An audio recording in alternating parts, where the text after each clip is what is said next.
Good day sa inyong lahat. It's me again, your travel buddy, Third Guts, and obviously nandito naman tayo ngayon sa volcano dito yan sa Albay. So part 2 ng Karamoan tour namin. First day namin, punta muna kami ng Cagsawa Ruins. Dito yan sa Kamalig, Albay. Then after nyon, didiretso na kami sa Karamoan. Kung makikita nyo, medyo hindi suplado si Mayon. Clear naman siya, though may konting ulap, and napakainit ngayon dito. So maya maya pupunta naman kami dun sa Cagsawa Ruins mismo. Ngayon pupunta muna kami dito sa may ATV ride. Yan. Ito pa rin niya sa Kamalig. Here. Yan. Medyo maalikabok kasi andito yung mga yung buhangin na galing sa Mayon. Nakikita nyo may usok ng Mayon ngayon kasi Mayon is one of the active volcanoes in the world. So hopefully maakyat ko siya sa mga preferred kong akyatin na ito. Pero sa soon yan.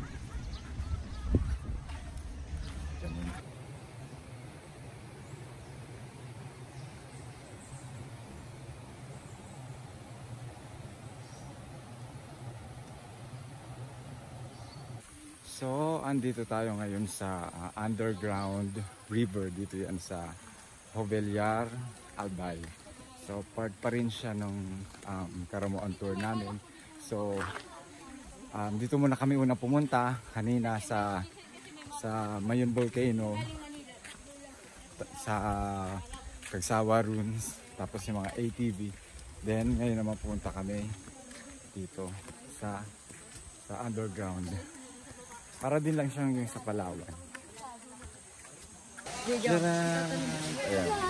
Video na lang, video na. Underground.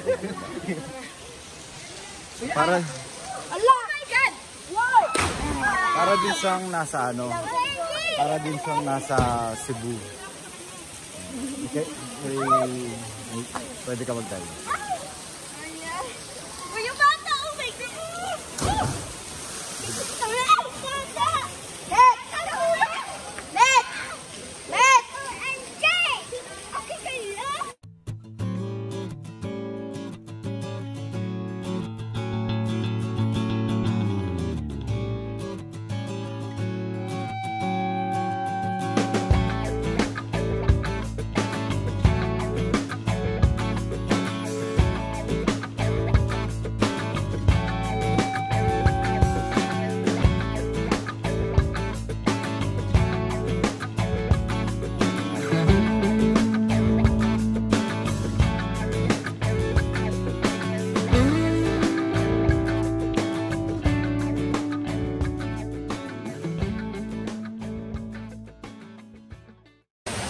So ito na yung sinasabi nilang underground river. So para siyang nasa Cebu. Actually, natalon lang siya dito sa taas. Yung mga locals tumatalon dito. And on the other side, ito naman yung cave.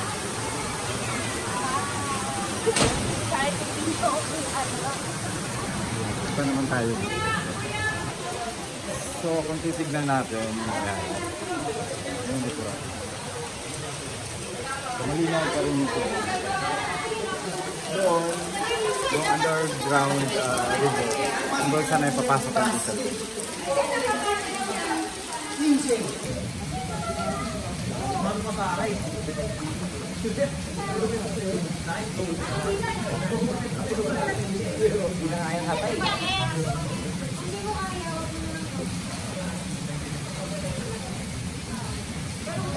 Mama mo dyan. Alaya mo. Alaya mo. Mama dun ko.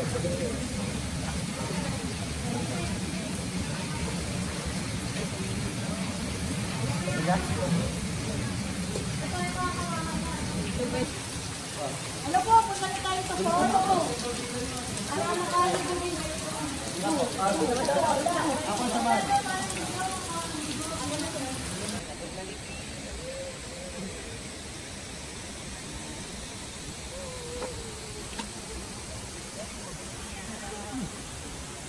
Ayun po.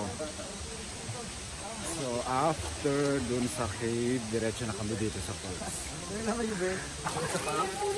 So yun yung waterfalls. Anong tayo pupunta sa falls? Saan sa pa? Ayan! Sa paano? Sa paano? Kayo.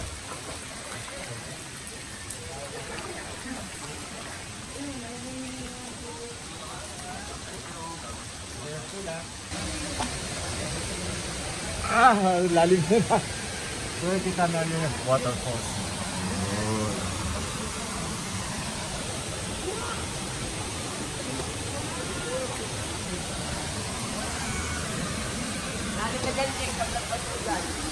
Oo nga, ikaw pa naman bato dito eh.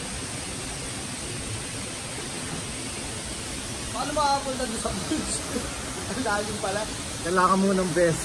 Wala, hanggang dito ka lang talaga. Ayun, beach. Stop. Kung may bato,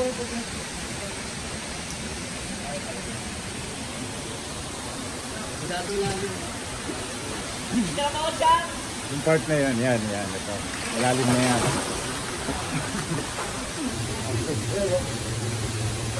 Kaya pag lumagpas ka dito, bigla ka dito. Ganda oh. Dito ka. Wait, adjust. Diyan ka lang, dala. Diyan ka kay Gio. Ito, malalim.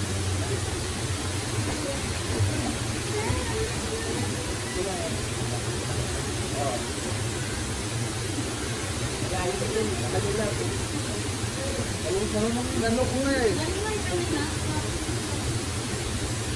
Ang dito ka. Sabi ko po tayo mahirap ha. Sabi ko po tayo. Ayun na sila.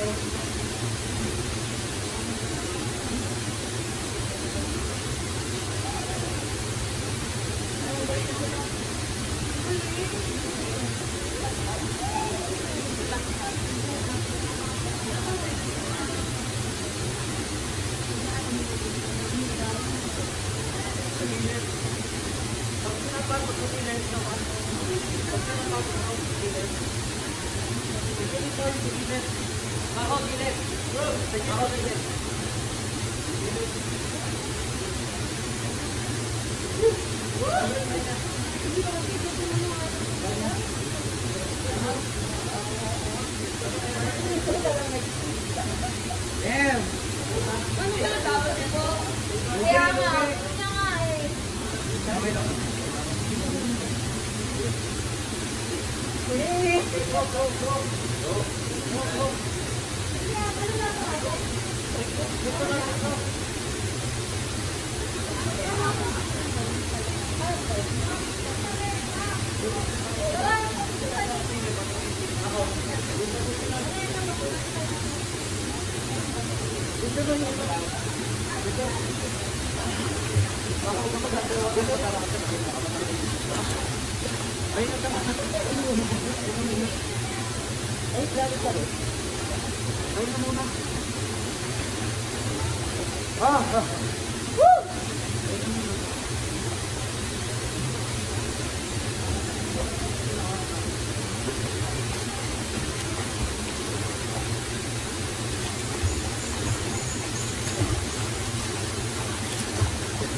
maaga na ngayon. So first, punta muna kami sa Katipunan Island, tapos sa Enchanted Lagoon. So Enchanted Lagoon malapit lang. Nakita kami.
Finally,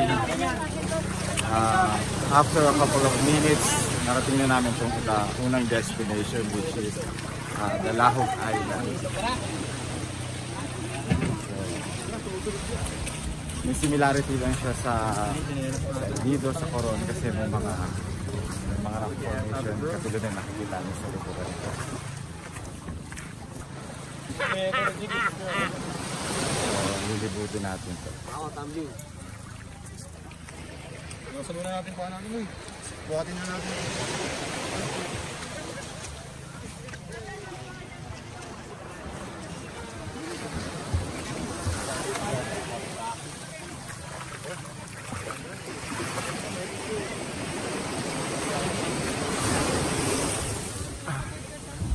So itong Lahog Beach. Ito yung other side. Tapos kabila niya meron pa rin. So, kabila.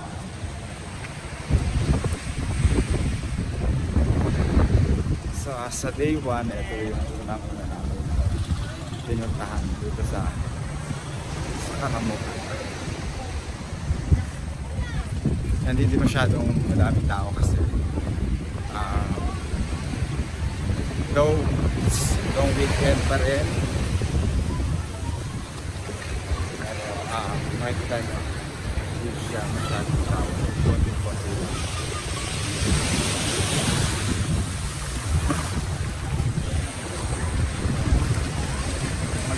Maganda rin siya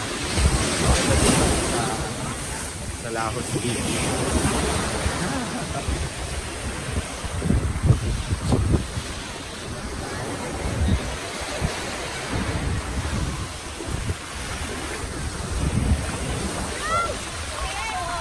Ligo na muna tayo.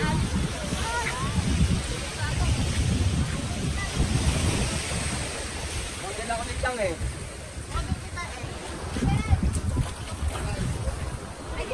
Pag muna natin yung gamit.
tayo.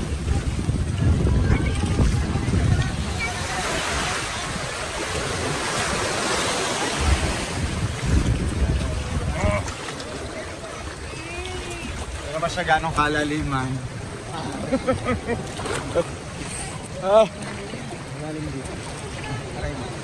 Pero malakas nga lang yung halo.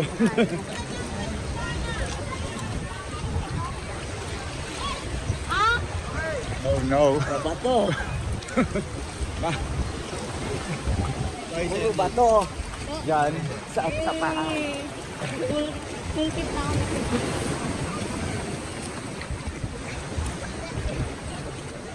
Uy. Hinihila ako. Hindi siya friendly.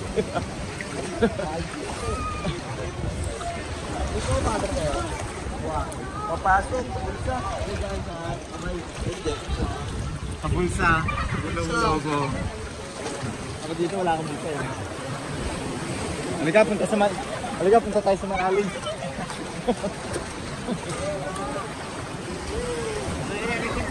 Ano, paganding. Dito na ako mo. Yan na ibang ka.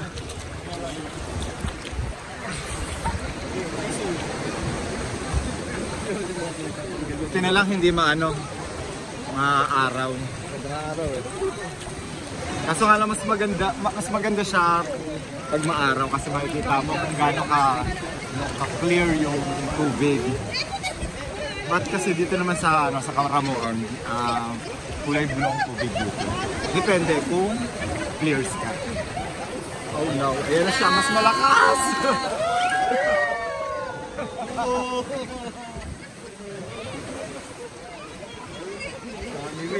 Sila yung mga kasama ko.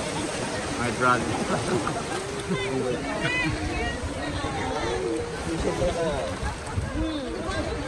Hindi ka masukot eh.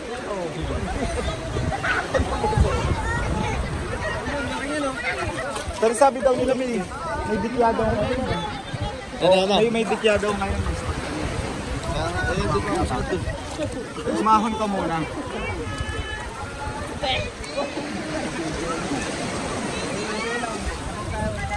Asan na yung rash guard na sexy? Hindi sinuot. Wala ka nagsabi. Yan, you watch there. Ayan na siya.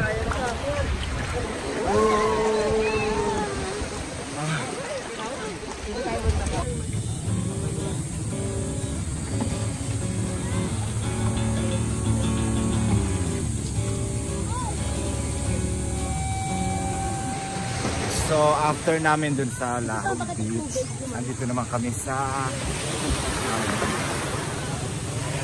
Matukad Island. So white sand din siya, katulad ng una namin napuntahan.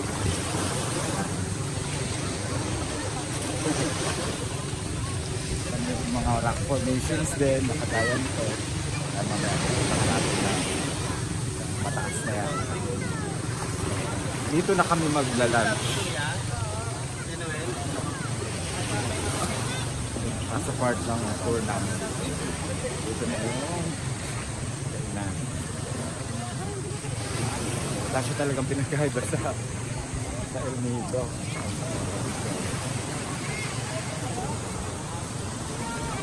Maganda rin siyang punta.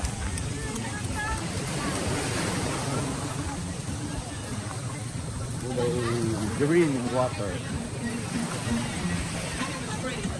Mga formations. Matalas. Dito mo kami mahinga. Dito na rin kami maglalang.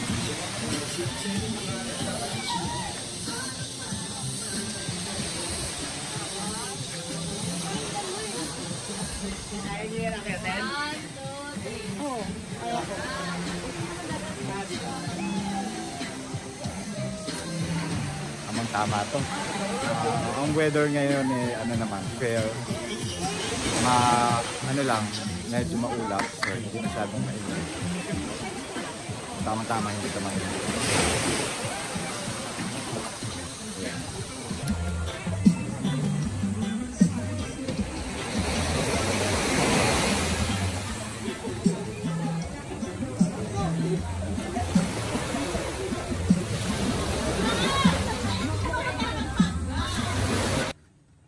Andito na tayo sa tinatawag nilang Secret Lagoon. Ito. Nakikita nyo, yun yung dalawang isda na sinasabi nila na na malaking isda dito sa Secret Lagoon. And kung ito masyado mainit kasi nabubulabog yan. Pag nabulabog yan, nagtatago. So, at saka hindi siya pwedeng hulihin. Ayan siya. Pero may anak na sila. Ilan na anak nila? Marami na silang anak. Ang anak nila is 2, 4. Nakita mo Tilen? Tatlo lang anak nila. Tatlo lang. Tatlo lang ang anak nila. Sa dami-dami sa dalawa. Tatlo lang ang anak nila. Nakasunod yung tatlo. Ayun siya yun. Nagpakita. Maswerte ako dahil nagpakita siya sa akin.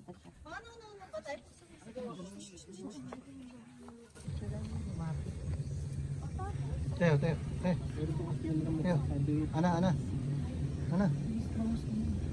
Ana. Oh, te.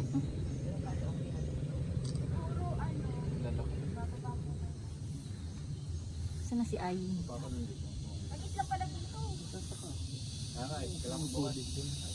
Tanday mo na dyan iba. Oo,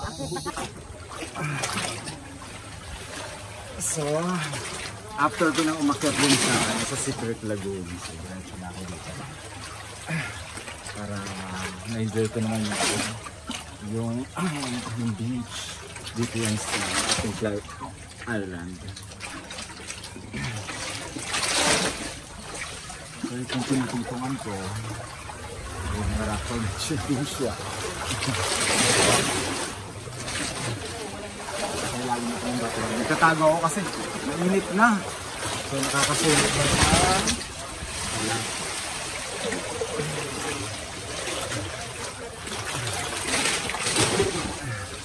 And maya lang magla-lunch na kami.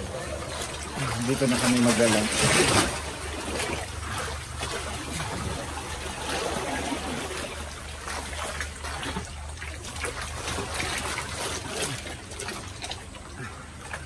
And after nyo, lilipat na naman kami sa isa pang island. So, siguro baka maka 4 to 5 islands kami today. Tapos tomorrow, next day, tuloy pa rin yung island natin. So, usually dito pag pupunta ka sa Karamoan, may mga ino-offer sa inyo 3 days and 2 nights or 4 days and 3 nights. So, ang pinili ko yung 4 days and 3 nights para talagang ma-enjoy mo dito. Puntahan mo yung mga islands nila. And syempre meron din kasama yun yung Albay tour kung saan pupunta ka sa side trip lang naman yun. Ito talaga yung pinaka-highlights yung mga magagandang beaches dito sa Karamuan. Medyo may kalayuan lang itong Karamuan. Pag-drive from Manila, nasa 12 hours. So, para ka na nagpunta.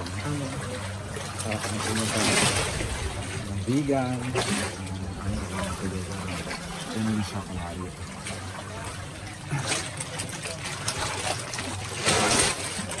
Pero kasi sa lahat ng tourist spot dito sa Bicol, ito ang number. Kasi dito, sumikat yung lugar na ito dahil sa survival. Yung sa reality show na sila.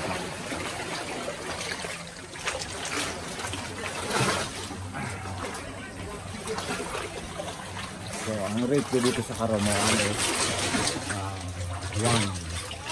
Yun siya talaga.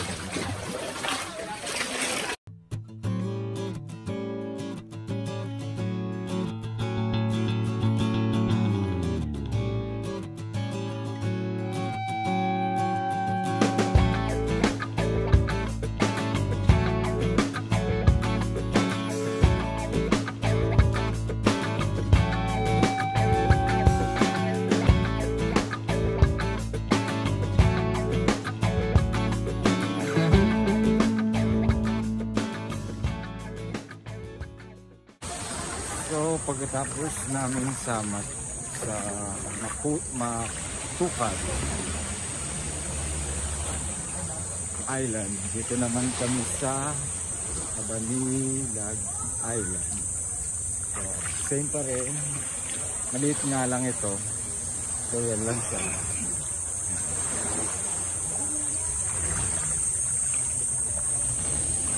Maliit lang ang pwede paliguan dito.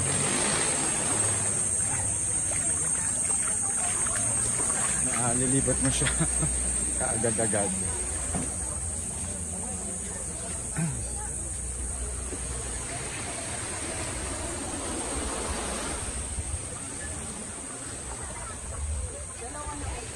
Same din yung yung sand niya. Cream din. And pure water pa.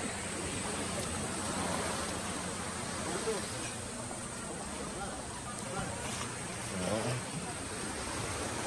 ligo-ligo time na naman tayo.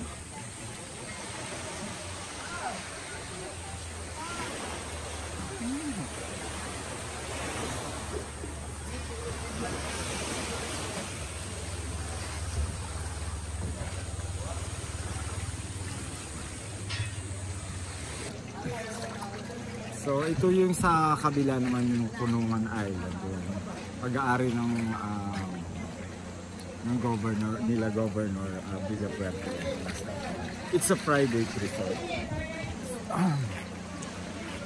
So hindi siya kasama sa mga itinerary na pinupuntahan sa private resort siya. Pero mula dito mukhang maganda siya.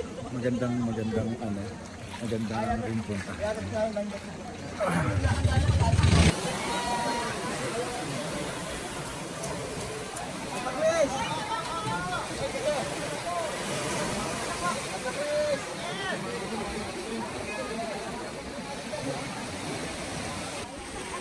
So pagkatapos namin kanina dun sa Cagbalingad Island, nandito naman kami ngayon sa Minalam Island. Katulad niya kanina, maliit din lang siya.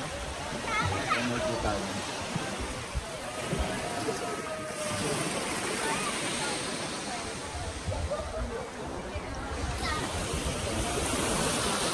Green pa rin yung buhangin.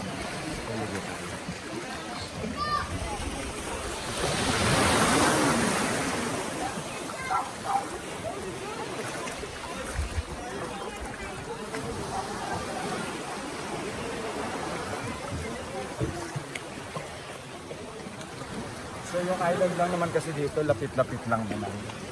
So from one island to another, mga less than 10 minutes lang yung traffic.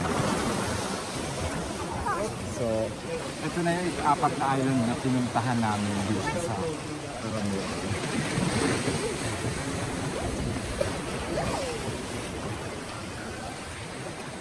And according sa aming coordinator, ito na yung pinaka-huli. Pero pwede pa naman malibot yung mga hanggang 5 islands. Aga pa kami. Tara, dun ba tayo? Oh, gago. Yung ay banda. Live ba yan? Live? Wala ko live.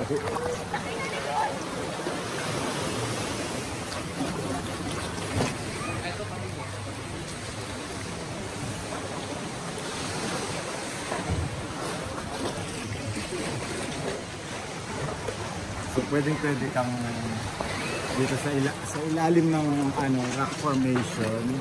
Pwede ka dito pag ganitong kaaraw. Tulad ko, medyo sunog na yung balat. Kasi mainit. Kanina medyo makulimlim din. Bigla kasi nagiging mainit na.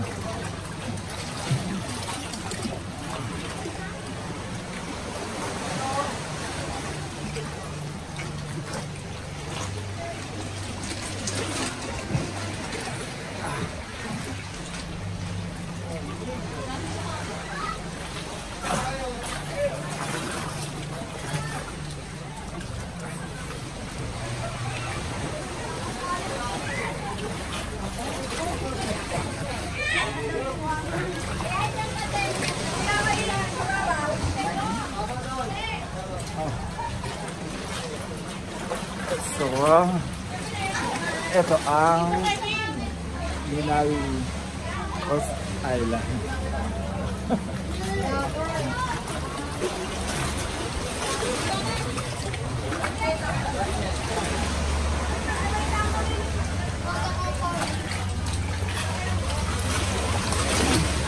Walang kakabol. Ayun na lang. So punta naman tayo dun sa kabila.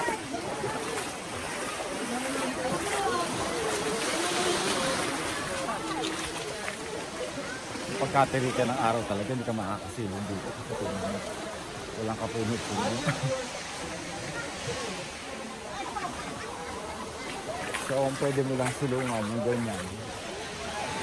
Yung mga ganyan.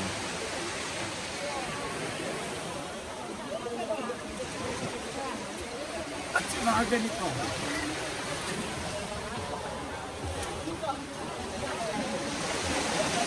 Hindi lang, para-paraan nila kung saan kasi silong. Pero maganda naman kasi yung place. So, malis yung mga tubig.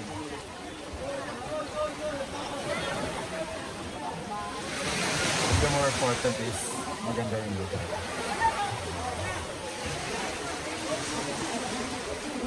Ito pa rin yan sa Karamuan.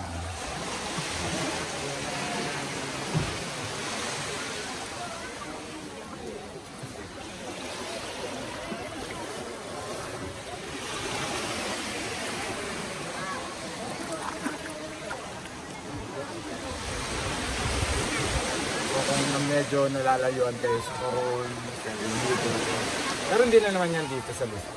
Nasa Karamuan na. And pwede kayong sumama sa mga join tours, sa mga joiners. Nag-range lang ng 5,000 to 6,000. Merong 3 days and 2 nights, merong 4 days and 3 nights. Kasama na din yung accommodation, yung lunch, breakfast, yung transfer ng van from Manila. Kasi isa na yung katulad ng ginawa ko ngayon.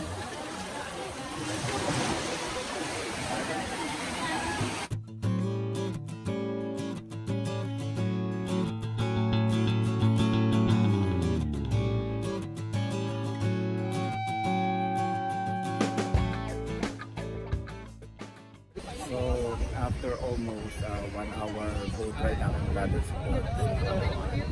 Tingnan namin ito yung lighthouse. And nandito yung magandang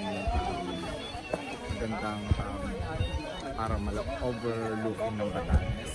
Ito yung sa likuran ko. So, daming tao pumupunta dito para kung titignan mo naman kasi para naman kasi mula Batanes. So, pupunta kayo sa Karamuan, isa dito sa mga itinerary na dapat tingnan kasi ang ganda-ganda talaga ng tingnan from the top. And maraming locals dito na nag-o-offer na sila mag-photo shoot sa inyo, kumuha ng camera dahil magagaling yung mga bata dito, mga taga rito kumuha ng camera.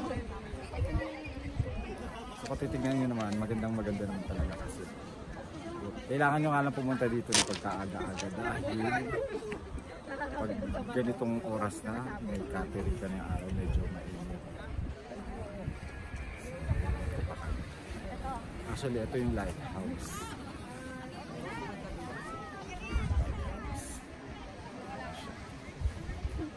Tapos kasi over there, yan. Ito na yung Pacific Ocean. Andiyan na rin yung Catanduanes. So kasi itong Camaramoan, malapit na ito sa Catanduanes. So, libot ko muna kayo. After this, may mga ilang pupunta pa kang mga islands. So, inuna muna namin ito.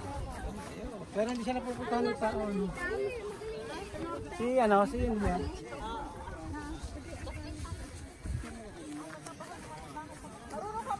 So ito yung lighthouse.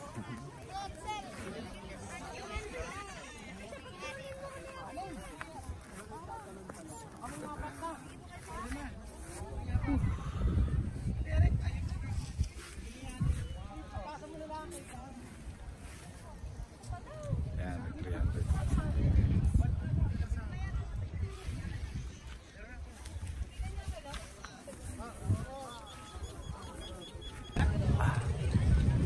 So, after namin mag-galing kanina sa Hinahoan Island, dumiretso na kami dito sa Cotigas. Actually, malapit lang yung Hinahoan Island. So, less than 5 minutes lang. Boat ride.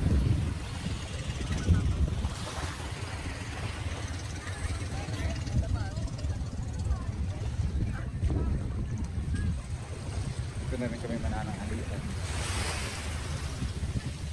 And ito naman. Malaki yung beach dito.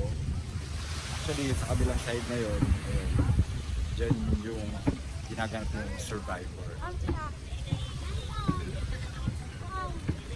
Tignan nyo yung dagat. Magkabilaan kasi may beach.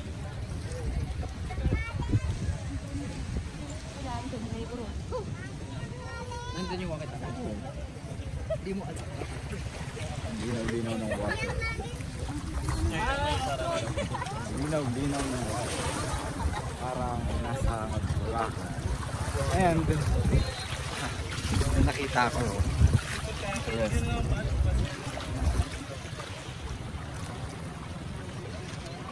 May starfish. At syempre, of course, pag nasa dagat ka, nasa beaches ka, wag na wag hahawakan yung mga starfish. May stress sila pag hinahawakan. So, sensitive yung mga. So, ang gagawin lang natin is hayaan lang natin sila dyan. Panoorin lang, picture, pero never nahawakan kasi maaaring kamatay nila. Ito, libot ko pa kayo. Isa din tong island na to sa mga pinupuntahan pag pupunta kayo dito sa Paramuan. Kasama to sa mga itinerary na lalo na pag mag-joiners, mga tour.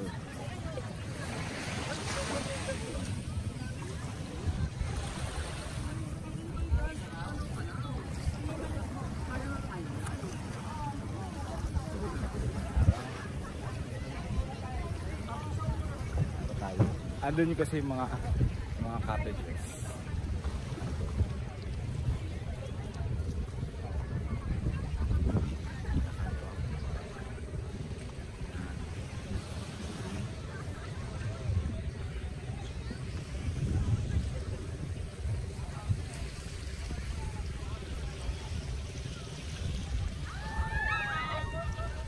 Mas maganda ko pupunta dito mas maaga kasi tirik na araw. Katulad dito talaga napakainit.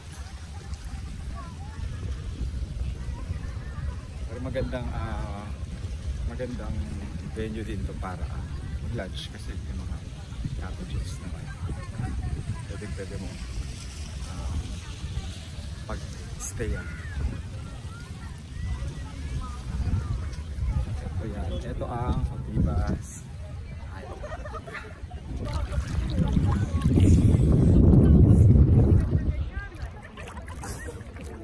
Maganda lang dito sa beach na to, kahit malayo ka na sa Pangpang, babaw.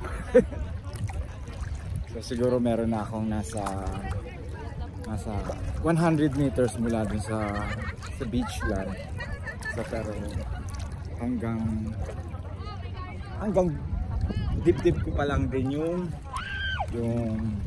yung lalim ng dagat.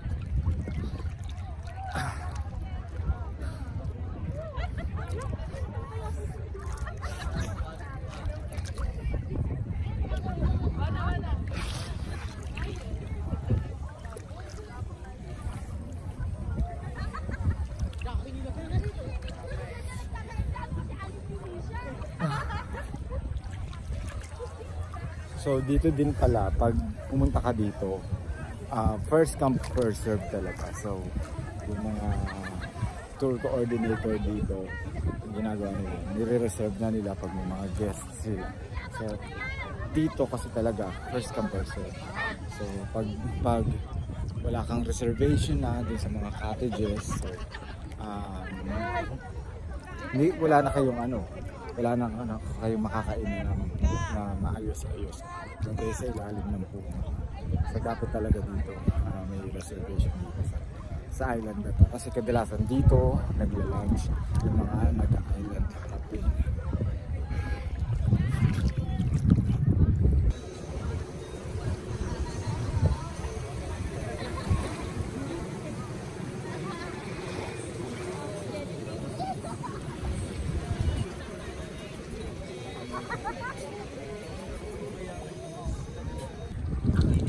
So, ayan, nandito naman tayo sa Manlawi Sandbar. Ito yung sandbar dito sa Karatuan.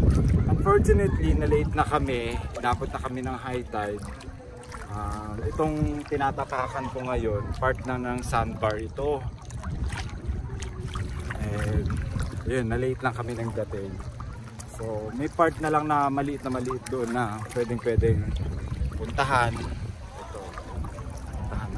So from there, dun sa boat na pinapigilan namin, naglakad na lang kami papunta dito. Ito yun, sa Manlawi. So pag low tide, napakahaba nito ng sandbar na ito. So medyo late kasi dumating. But anyway, it's good pa rin na nakarating pa rin na dito.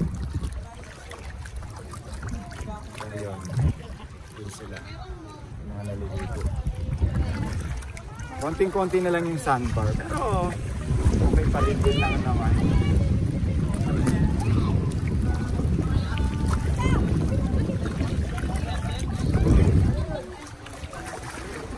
Ang maganda lang kukonti lang kami naliligo ngayon.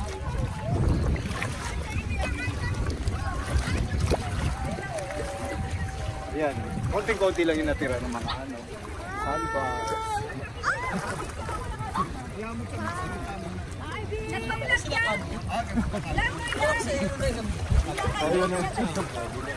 Yun na lang yung natira.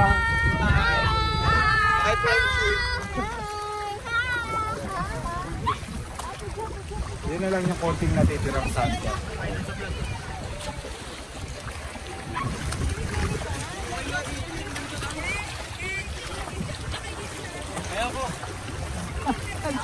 So, masarap pa man din tumakbo sa mga sandbars.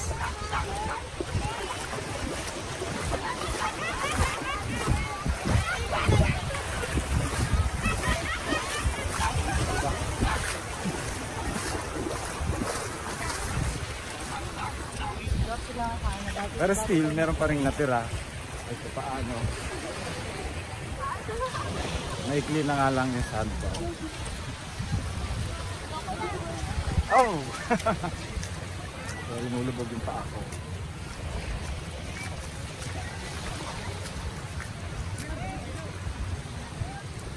Oh! Nakakalubog ng sandbar nga kasi. Talaga lulubog at lulubog yung paa mo. Yan. Ganyan na lang siya kaikli. Pero at least kahit papaano napuntahan pa rin. So yan. Best time pumunta dito syempre pag low tide para mas mahaba yung sandbar. Maganda pa rin naman siya kahit high tide na. Mga kasama ko sa hotel.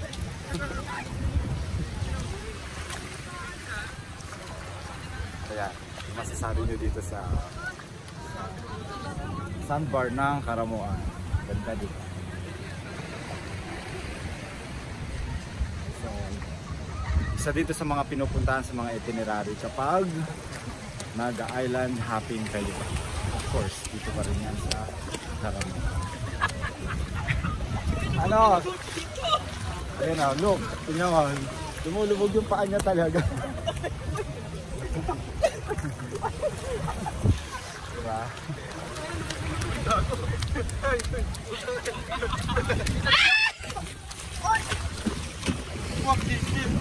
Talaga kasi lulubog pa ako kasi hindi naman pa siya talaga ano be, part pa rin siya ng dagat. So paano ba nabubuo yan yung sandbar kapag nagsasalubong yung dalawang curve, nadadala yung buhangin, tapos may natitirang ganito. So, ayan. Ito yun. See?